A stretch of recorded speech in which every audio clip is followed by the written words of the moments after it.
ناظرین، اڈیالہ جیل سے قیدی نمبر 804 نے حکومت کے ساتھ ایسا گیم کیا ہے کہ ان کے 14 طبق روشن ہو گئے ہیں۔ فارم 47 کی بیساکھیوں پر قائم حکومت کو سمجھ نہیں آ رہی کہ اب یہ کیا کریں اور کس سے مدد مانگے۔ حکومت کے لیے دوسری مشکل مولانا فضل الرحمان بنے ہوئے ہیں۔ انہوں نے ایک بار پھر سڑکوں پر آنے کا الٹیمیٹم دے دیا ہے۔ پی ڈی ایم میں یہ جماعتیں ایک ساتھ تھیں، لہٰذا یہ لوگ مولانا کی اسٹریٹ پاور سے بخوبی واقف ہیں۔ انہیں معلوم ہے کہ مولانا فضل الرحمان اگر ڈی چوک پر آ گئے تو پھر وہ بغیر کچھ لیے واپس نہیں جائیں گے۔ دن بدن مولانا کے لہجے کی تلخی بھی بڑھتی جا رہی ہے۔ ضمنی الیکشن میں کامیابی کے بعد بھی مولانا کا لہجہ نرم نہیں ہو سکا۔ حکومت اور اس کے حواریوں کا خیال تھا کہ اگر مولانا کو ایوان میں آنے دیا جائے تو پھر وہ تلخیاں بھلا کر ان کے ساتھ شیر و شکر ہو جائیں گے، لیکن ایسا نہیں ہو سکا۔ عوام پر ٹیکسوں کا بوجھ لادنے، بجلی کی قیمتوں میں ہوشربا اضافہ کرنے کے باوجود جعلی حکومت سے معیشت نہیں سنبھل رہی۔ ہچکولے کھاتی معیشت کا اس وقت اتنا برا حال ہے کہ خود حکومت کے اپنے وزیر بھی کہنے پر مجبور ہو گئے ہیں کہ ہم ناکام ہو گئے۔ اس کے علاوہ ایک اور اہم ترین خبر آپ کو دیں کہ چیف جسٹس سمیت سپریم کورٹ کے 5 ججز نے استعفیٰ دے دیا ہے۔ جج بھی عوامی دباؤ برداشت نہیں کر سکے اور وہ استعفیٰ دے کر عزت کے ساتھ گھر چلے گئے ہیں۔ ناظرین، اب دیکھنا یہ ہے کہ حکومت کو کب غیرت آتی ہے اور وہ عوامی رائے کا احترام کرتے ہوئے کب ایوان اقتدار سے رخصت ہوتی ہے۔ ناظرین، فارم 47 کے ذریعے اقتدار پر بیٹھنے اور ملک پر مسلط ہونے والی حکومت کی عوام میں کوئی مقبولیت یا قبولیت نہیں ہے، لہٰذا اس بار انہوں نے باریک واردات ڈالی کہ ایک قومی ہیرو کی وطن واپسی کے ایونٹ کو ہائی جیک کرنے کی کوشش کی، لیکن پاکستان کے غیور عوام نے اس سازشی ٹولے کی یہ کوشش بھی ناکام بنا دی۔ پیرس اولمپکس میں گولڈ میڈل جیتنے والے فخر پاکستان ارشد ندیم کی وطن واپسی پر حکومت نے پلان بنایا کہ اس ایونٹ کو ہائی جیک کر لیا جائے۔ ارشد ندیم کی پرواز TK 714 رات 1:25 پر لاہور کے علامہ اقبال ایئرپورٹ پر لینڈ کی۔ اس موقع پر طیارے کو واٹر کینن سیلوٹ پیش کیا گیا۔ اب ایئرپورٹ اور اس کے باہر صورتحال یہ تھی کہ ہزاروں کا مجمع اپنے ہیرو کی ایک جھلک دیکھنے کے لیے بےتاب تھا۔ لوگوں نے خود سے ڈھول، تاشے، آتش بازی، پھولوں کی پتیوں، گلدستے وغیرہ کا انتظام کر رکھا تھا۔ ناظرین، لوگ ایئرپورٹ پر قومی ہیرو کے استقبال کے لیے انتظار کرتے رہے، لیکن ایئرپورٹ کی VIP لاؤنج میں حکومتی ٹولہ فوٹو سیشن کروا کر اپنے نمبر میں بنانے میں مصروف رہا۔ خواجہ سعد رفیق، احسن اقبال، رانا مشہود، عظمی بہاری، کمشنر لاہور سمیت بیوروکریسی بھی ایئرپورٹ پہنچ گئی۔ ان لوگوں نے پوری کوشش کی کہ ارشد ندیم کی اس کامیابی کو حکومت کے کھاتے میں ڈال دیا جائے، لیکن ناظرین انہیں مایوسی کا سامنا کرنا پڑا، اور ویسے بھی یہ انتہائی گھٹیا پن اور چھوٹی حرکت کرنے کی کوشش تھی۔ ارشد ندیم ایک قومی ہیرو ہے، اسے کسی جماعت یا پارٹی سے منسوب کرنے کی گھنونی کوشش جتنی بھی مذمت کی جائے کم ہے۔ ناظرین، سیاسی محاذ پر حکومت کے مشکل ترین دن شروع ہو چکے ہیں۔ ابھی انہوں نے جماعت اسلامی والوں کو لولی پاپ دے کر لیاقت باغ سے رخصت کیا ہے تو ایک اور دھرنا ان کے لیے تیار ہے۔ JUIF کے سربراہ اور حکومت کے سابقہ اتحادی مولانا فضل الرحمان نے ایک بار پھر سڑکوں پر آنے کا اشارہ دے دیا ہے۔ مردان میں کسان کنونشن سے خطاب میں مولانا فضل الرحمان کا کہنا تھا کہ شہباز شریف ملک کو آگے لے کر جانے میں ناکام رہے ہیں، وہ ملک کی معیشت کو ٹھیک نہیں کر سکے۔ حالانکہ پہلے شہباز شریف کہتے تھے کہ انہوں نے چیلنج سمجھ کر حکومت کو قبول کیا ہے، لیکن وہ مکمل طور پر ناکام ہو گئے ہیں۔ ناظرین، مولانا فضل الرحمان کا کہنا تھا کہ شہباز شریف اپنے ساتھ آرمی چیف کو بھی لے کر چین گئے، لیکن وہ دونوں وہاں سے ناکام لوٹے۔ شہباز شریف نے چین کو سرمایہ کاری کے لیے آمادہ کرنے کی کوشش کی تو اس پر چینی قیادت نے صاف لفظوں میں انکار کرتے ہوئے کہا کہ آپ کے اپنے ملک میں سیاسی استحکام نہیں ہے اور نہ ہی امن و امان ہے۔ جب امن و امان کی صورتحال خراب ہوگی تو سرمایہ کاری نہیں ہوگی۔ جہاں تک سیاسی استحکام کی بات ہے تو مولانا کا کہنا تھا کہ یہاں انتخابات میں لوگ ایک کو ووٹ دیتے ہیں، پارلیمان میں دوسرا بندہ پہنچ جاتا ہے، ایسے میں سیاسی استحکام کیسے آ سکتا ہے؟ مولانا فضل الرحمان کا کہنا تھا کہ ہم دھاندلی کی پیداوار اس حکومت کے خلاف جہاد کریں گے۔ اب اس حکومت کے خلاف جہاد ہوگا، ایوان ہوگا اور میدان ہوگا۔ مردان میں کھڑے ہو کر مولانا فضل الرحمان کی جانب سے اس اعلان کا کرنا بہت ہی معنی خیز ہے۔ فضل الرحمان نے حکومت کو بتا دیا کہ اب وہ ان کے خلاف سڑکوں پر نکلنے والے ہیں اور ان کا لانگ مارچ پشاور یا خیبر پختونخوا سے شروع ہوگا اور پھر ملک بھر سے قافلے اسلام آباد پہنچیں گے۔ فی الحال مولانا نے تاریخ اناؤنس نہیں کی، لیکن وہ اپنے کارکنوں کو پیغام دے چکے ہیں کہ وہ مکمل تیاری رکھیں، اور جب فضل الرحمان نے اعلان کیا جمعیت کے کارکن بوریا بستر لے کر اسلام آباد پہنچ جائیں گے۔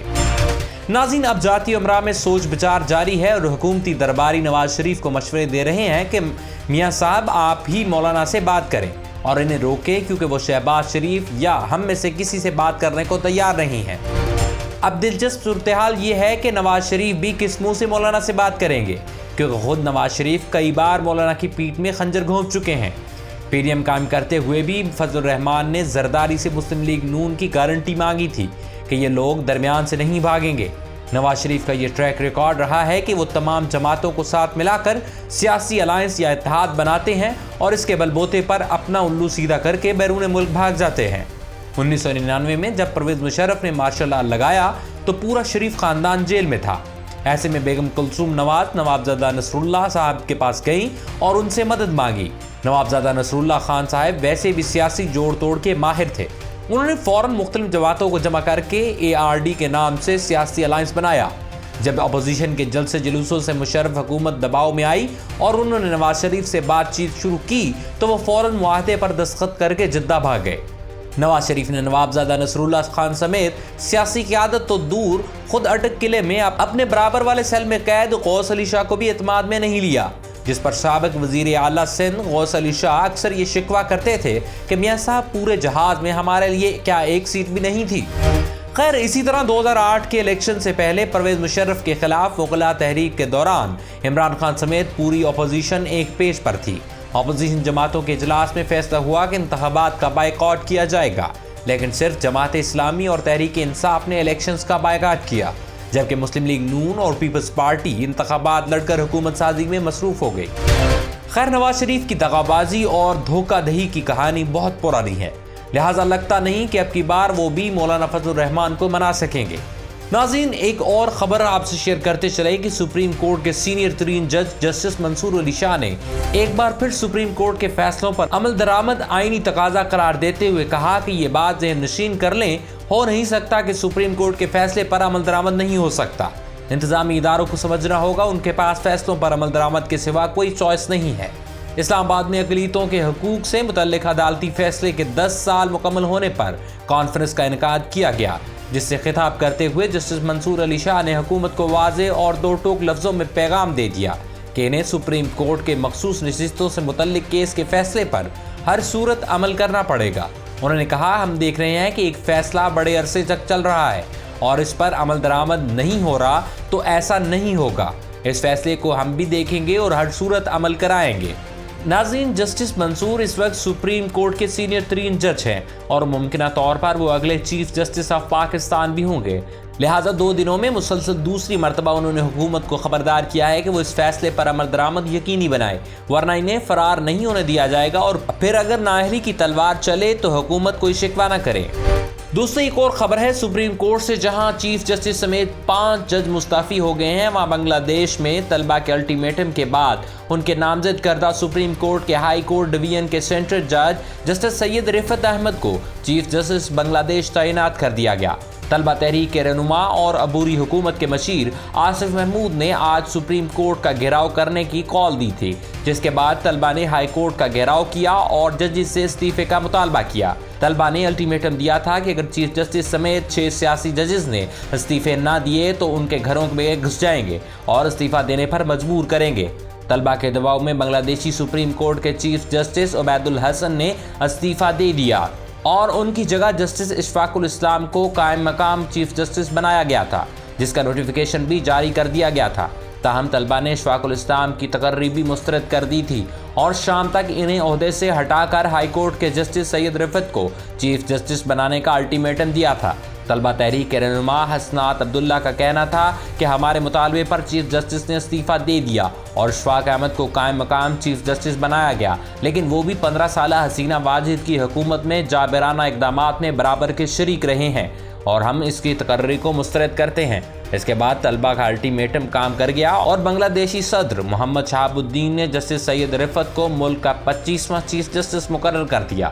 اس کے علاوہ حسینہ واجد کے حامی سمجھے جانے والے سپریم کورٹ کے 5 ججز مستعفی ہو گئے۔ بنگلہ دیش کی صورتحال میں پاکستانی حکمرانوں اور ان کے سہولت کاروں کے لیے بھی سبق ہے کہ جب عوام معاملات اپنے ہاتھ میں لے لیں تو پھر وہ کسی کی نہیں سنتے، لہٰذا حکومت کے ہاتھ کی چھڑی اور جیب کی گھڑی بن کر فیصلے کرنے والے چیف الیکشن کمشنر سکندر سلطان راجہ کو سوچنا چاہیے کہ جب عوام کا سمندر سڑکوں پر آیا تو نواز شریف اینڈ کمپنی تو لندن فرار ہو جائے گا، لیکن پھر ان کا کیا بنے گا؟ لہٰذا ان کے لیے بہتر ہے کہ آئین پر عمل کرتے ہوئے مخصوص نشستوں کی تقسیم کی جائے، اور آخر میں ہمیشہ کے لیے دعا ہے کہ اللہ پاک پاکستان کو نیک حکمران عطا فرمائے۔ آمین ثم آمین۔ پاکستان زندہ باد۔